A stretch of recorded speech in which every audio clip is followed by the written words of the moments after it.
Hey everybody, how's it going? It's the Daily Shooter, and there is one form of gun control that's not being talked about enough these days, but it affects millions of Americans. Millions of Americans are not able to enjoy their Second Amendment rights because of this form of gun control, so that's what we're going to talk about today. This channel is proud to be supported by the USCCA. The U.S. Concealed Carry Association helps responsible Americans like you prepare for what happens before, during, and after an act of lawful self-defense. USCCA members get life-saving education, expert training, plus defense liability insurance. These benefits provide more than 500,000 USCCA members with the peace of mind that they deserve. Plus, a USCCA membership is always risk-free with their 100% money-back, bulletproof guarantee. Membership is truly an investment worth exploring. Click the most important link you might click ever down below and activate your U.S. Concealed Carry Association membership now.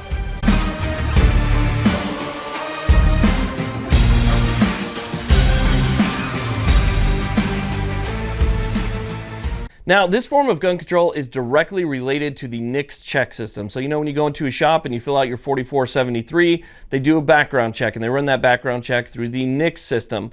If your information is closely matched or matched to somebody who is a prohibited person, then you get a denial back. Now, if this is an actual denial, there could be some more legal trouble that comes after that. But if it's, a false positive, you're going to have to deal with it after the fact. But you still got denied at that point.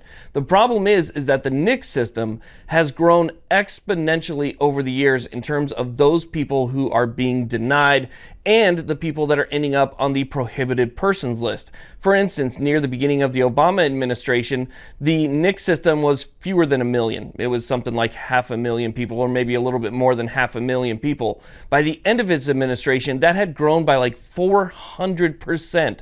So the amount of prohibited people went from less than 1 million to several million people. And that number continues to grow as they add different reasons that you would be qualified to be a prohibited person, therefore losing your Second Amendment rights completely.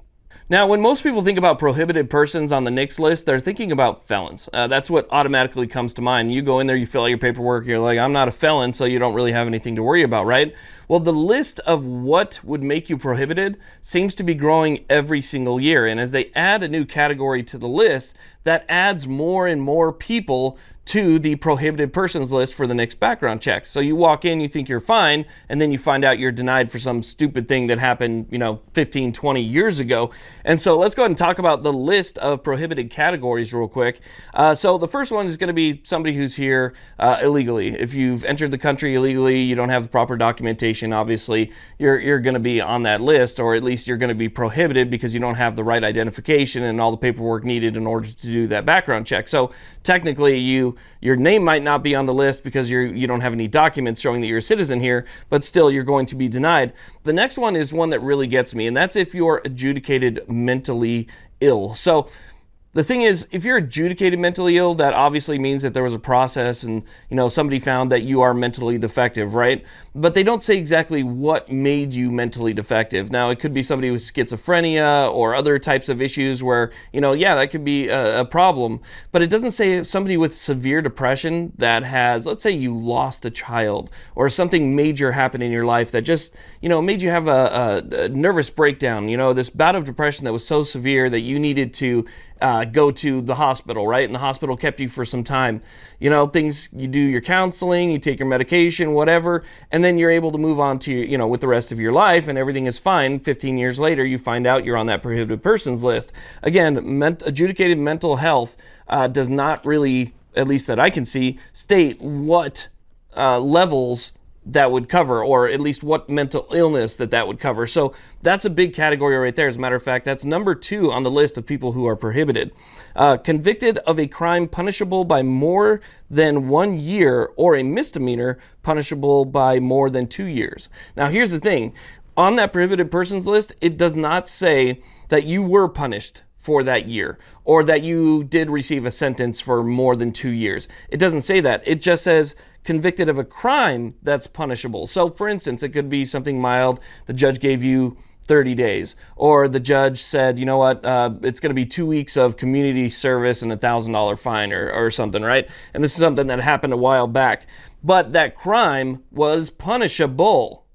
you didn't get punished, but it was punishable by a year or 2 years, that could put you on the prohibited persons list, which, greatly increases the number of people who could land on that list for something they got house arrest for a week for. So just try and keep that in mind as well.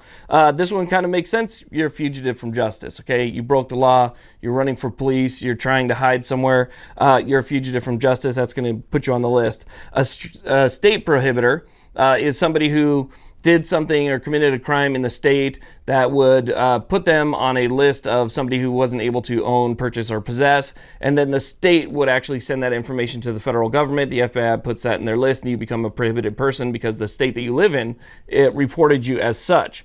Misdemeanor crime of domestic violence conviction. Again, that's one that I think really needs more scrutiny.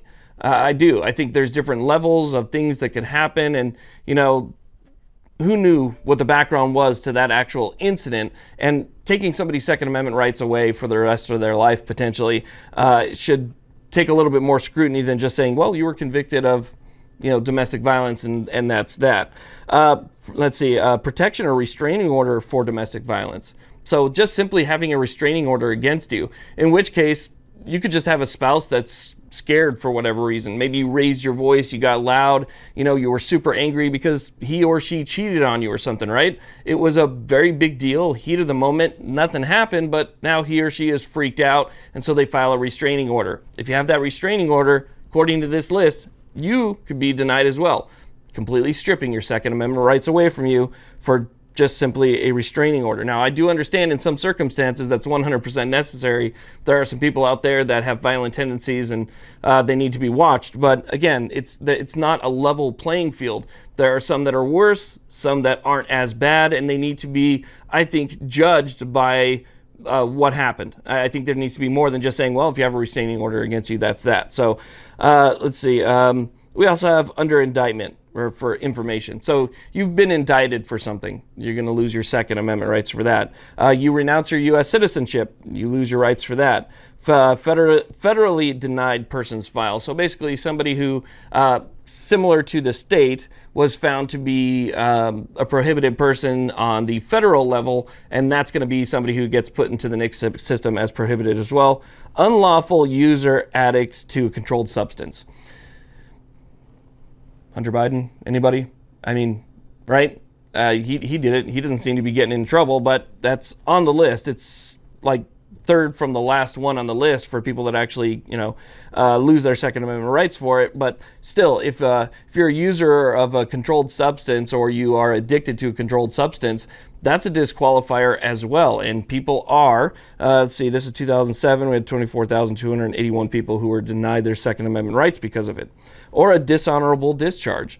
Right, let's see, according to this again, I think this is 2017, 10,524 people who lost their Second Amendment rights because of a dishonorable discharge. And again, not a level playing field. So this is just the shortened version of what the list is. The problem is that this list continues to grow, and they keep continuing to add it, and there's not really a way to fight back against it. You can fight back in court, obviously, if you find out you've been denied, you found that you were on the prohibited persons list for the NICS system, and so you lost your Second Amendment rights. You can always go to court, and you could try and fight for those rights back, bring whatever proof you have, show that you don't belong on that list. Absolutely. But what we have here is a list that's made up by politicians, by bureaucrats and unelected officials that simply can add whatever category they want. So maybe they say you were, one of the people at, the Capitol January 6th, right? And so they can go ahead and make a list for those people. Or maybe they make a list for people who just didn't vote the right way. Or maybe they make a list based on other criteria that's absolutely ridiculous. The NICS prohibited persons list continues to grow. And like I said, the number of people that are on this list just in the last 14, 15 years has grown by hundreds and hundreds of percent. That is a massive amount of people. Again, less than 1 million to millions of people who have lost their Second Amendment rights by ending up on this list for sometimes frivolous things. So it's something I think a lot of people need to look at, and I think it's something that more people need to talk about, because It's a backdoor form of gun control that does not require the passage of Congress to make a new law or something, to be signed by the president. So it's something to take a look at. Read as much about it as you can. Learn about it, because I think it's only going to get worse over the next 4 years. I want to thank you all very much for watching. I do appreciate it. Please like, subscribe. Have a great day.